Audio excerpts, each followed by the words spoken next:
Hello and welcome to 5-Year Club video number 189.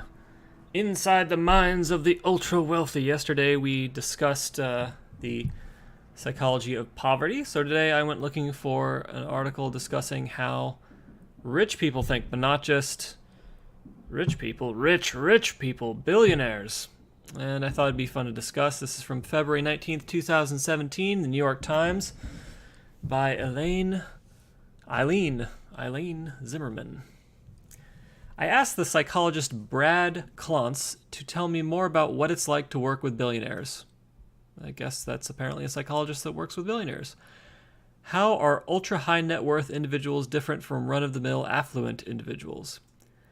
They have this feeling that rules don't apply to them, although that mindset is often the key to much of their success. If they're told something can't be done a certain way, they think that doesn't apply to them and find a way around it. It can be viewed as elitist or having a sense of entitlement, but it's also a highly effective strategy for innovative thinking. All right, so let's back up just a second here, right? We say, how are they different? The rules don't apply to them. If they're told something can't be done a certain way, they think that doesn't apply to them and find a way around it. Find, that's an active verb. They take action to find a new way to solve the problem. A lot of times when I talk to people who have like really big student loans or something, and then I will, I'll say, well, you should figure out a way to pay that off in 2 years because it's going to tire you out to spend more than 2 intense years trying to pay that back. And then they do the math and they figure out how much money they have to save or not spend in order to pay it back. And they're kind of like, no, it's not going to work. But it's like, no, that's not the point. You find a way to pay this off in 2 years, right? Like the point is not like whether you can pay it off in 2 years or not. The point is you decide you're going to pay it off in 2 years, and now just like Bilbo Baggins departing from the Shire on a quest, you have to talk to people and find out new ways of doing things to get the goal done. What motivates a billionaire to keep working? Status is a big part of it, and in my experience, that's true. But that's also true of high net worth individuals, not just billionaires. They want to win. That's part of the motivation. We're all competitive in our own way. It's part of our tribal DNA. If you think about tribal societies, the person who has the most power also has the most access to resources, and they can protect and provide for their family. The closer others are to that leader, the safer they feel. It's the pursuit that brings them happiness, the pursuit of business goals or their passion that is giving them joy. The money is a side effect, but it's not what is giving them joy. I think this is true. It is status. So particularly, I think what happens is when you get really wealthy, you tend to have friends who are also really wealthy because, A, you can talk about the same issues and the same type of things, and you can be from similar backgrounds. But B, since both of you are wealthy, the wealth doesn't make things awkward because it's kind of like, dude, you got $10 million? So what? I got $10 million. Big deal. So does Larry over there. Whatever it is. But the thing is, if you are in a room with those other people who are worth $10 million, you don't want to be the stupid guy who can't run a business. You don't want to be, the person who is failing in your career.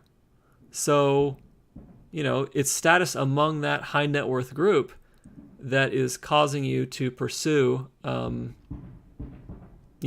business that has a certain expected return, not the actual return of the business, but a business that has a certain size, a certain scale, a certain expected return. There are many extremely wealthy people like Bernie Madoff, Martha Stewart, and Jordan Belfort, the wolf in the film The Wolf of Wall Street, who commit serious crimes like fraud. Why would someone who is already wealthy beyond imagining commit a crime for financial gain? One reason is a lack of boundaries. They think the rules don't apply to them. And you know what? They're right. The rules don't. They get all this exclusive access to everything because people are courting them for their money. The rules don't apply even if the billionaire wants them to apply. And that makes it challenging to have boundaries. Professionals with strict codes of conduct will loosen their own boundaries to work with these individuals and not get fired by them. it becomes hard for a billionaire to get objective feedback from others because of their status. We've been fired by more than one ultra-wealthy person because they didn't hear from us what they wanted to hear, and they have 5 or 6 other experts around them that will say what they want to hear. And I totally agree with this too. I think in particular, this hurts you if you have a lot of money and you pair that with conspicuous consumption. Because if you have a lot of money but you don't do the consumption part, then people don't really register, I think, how wealthy you are and what that means on a regular, like on a daily basis. And because of that, you don't have the same status. And they're more likely to tell you when you're fucking up, or they're more likely to tell you when they think you're fucking up, which is also more data for you to make better decisions. But if nobody wants to offend you because you have so much power, because you have so much money, then you're not getting that feedback, and you're operating with less information, and information is power. So, yeah, I think that's a problem. And it's this type of thing that makes me think, if I had $1 billion, $2 billion, whatever it was, $100 million, $10 million, that it would be counterproductive for me to buy a fancy Porsche. It would be counterproductive for me to buy anything beyond a middle-class home, because all of those things simply separate me from the people in my life, most of which do not have the same amount of money, and therefore these consumption items are just going to be a wedge between me and the other humans I get to talk to before I die. What is the biggest misconception people have about billionaires? We think the very wealthy are nefarious and greedy, and that money corrupts them. We don't have to look too far to find well-known, wealthy people doing some terrible things with their money. But I find that generally, they want to do something constructive with their money and are looking for ways to help and contribute. In general, billionaires, like everyone else, want to be loved, find purpose, and feel safe. And those core values and needs drive us all, not just the 1% of the 1%. And there we have a nice picture of the psychologist, Brad Klontz. When billionaires come to you, what are they concerned about? The ultra-high net worth clients of ours, including billionaires, tend to want to be more responsible with their money. Many are worried about the next generation and are wanting to take steps to set them up for success. They don't want their children to be psychologically messed up around money, and that usually means being financially dependent or financially irresponsible. Financial dependence, whether it is with multi-generational welfare families or multi-generational trust fund families, is quite debilitating. In our research, we have found that financial dependence is associated with a lack of passion, creativity, and drive, and is also associated with feelings of resentment towards whomever controls the purse strings. Money is a powerful reinforcer of behavior, and when it is given freely and is not attached to desired behaviors, it can reinforce a lack of initiative or drive. For the ultra-wealthy, it is a lot easier to pass down money to children than it is to pass down values. The latter requires careful consideration. And this, I think, reflects the same type of stuff I discussed yesterday with the welfare population. It's much more difficult to educate people how to earn money on their own so that they can sustain their own lifestyle than it is to simply hand them money, and they will continue doing the same habits that keep them earning less money in the first place.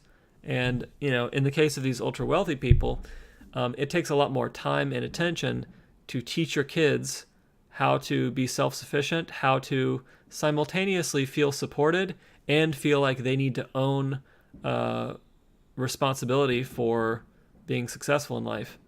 Well,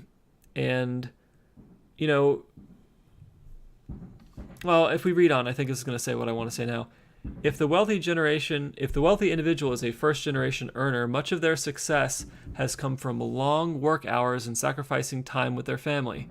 Many are trying to make up for their lack of availability as their children were growing up, and can see the damage that has done. Some financially enabled their children quite accidentally, as they were only trying to give their children a better childhood than they themselves had. Some are prone to use money as instruments of control or give money to others out of a sense of guilt. And so yeah, when you make a ton of money, generally speaking, if you were the person who made it, you had to be super focused on making that money. You had to be super focused on multiplying the money. And if you were so focused on earning the money in the first place that you neglected thinking about how that money was going to evolve over the next 300 years inside of a family unit, and how each generation was going to think about the money and teach the next generation and invest the money and learn about things themselves, then you end up with a situation where, yeah, you've reached the end, you've gotten rich, but now your grown children are screwing up with money because you didn't pay enough time and effort, attention to that problem during those critical years when they were, children learning habits with money.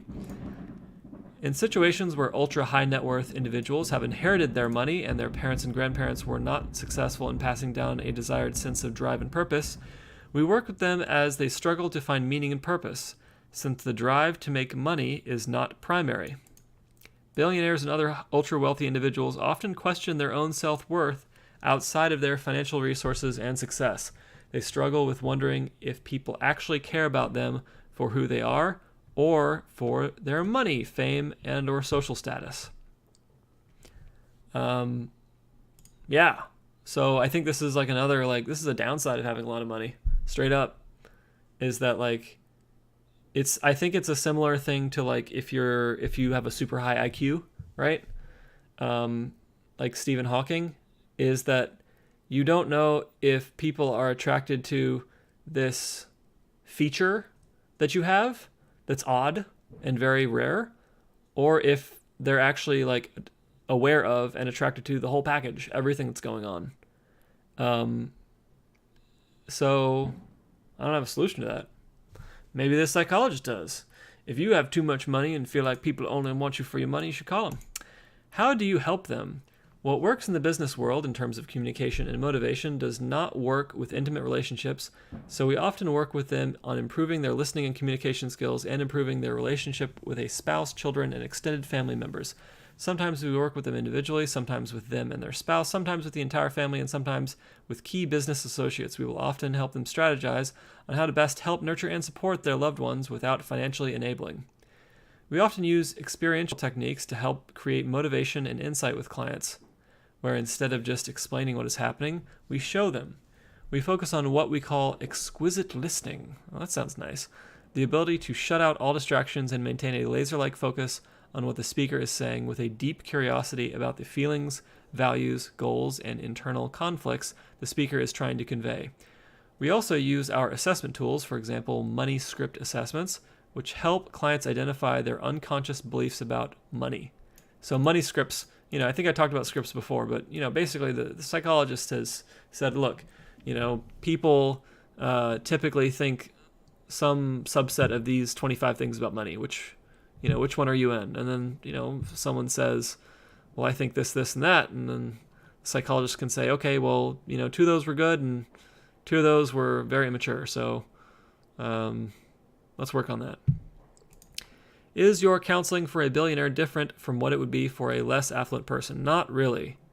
In many aspects, the only difference between billionaires and their less affluent counterparts is the number of zeros in their bank accounts.